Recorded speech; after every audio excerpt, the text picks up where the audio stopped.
I say I'm not gonna name my kids after someone, some people will be like, Mwatamila ni mtumwa, you're whitewashed, colonialism is still working in your mind. And I'm like, okay, my thought structure behind that is when we say we are naming a kid after someone, it's usually not just naming the kid.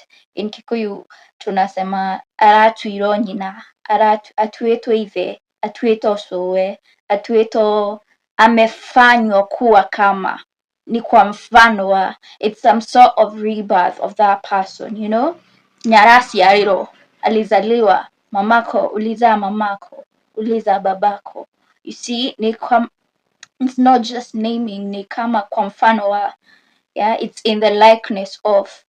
And acha nisome Bible verse.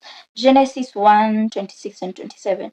Then God said, let us make man in our image, in our likeness, and let them rule over the fish of the sea and the birds of the air, over the livestock, over all the earth, and over all the creatures that move along the ground.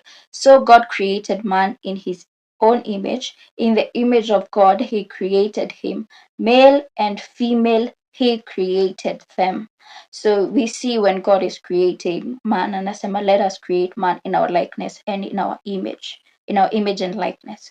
So my understanding is when I am naming my kid, after saying my mother, after saying my dad, I am giving them a likeness of my mother. I am giving them a likeness of the aunt, if I've named them after that. I'm giving them a likeness of a man. And I just want to have them have a separate identity from anyone. Actually, one of the ways that I want to separate my kids from like generational patterns and cycle. I'm not naming my kid after anybody. That is one of the ways to stop like some of the generational patterns that I've observed in my family.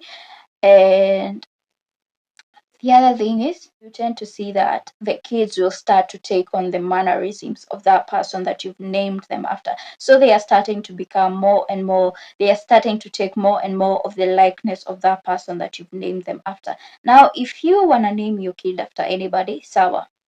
But this is just my thought structure behind not naming my kids after anybody so that they don't get the likeness of a man. Just that.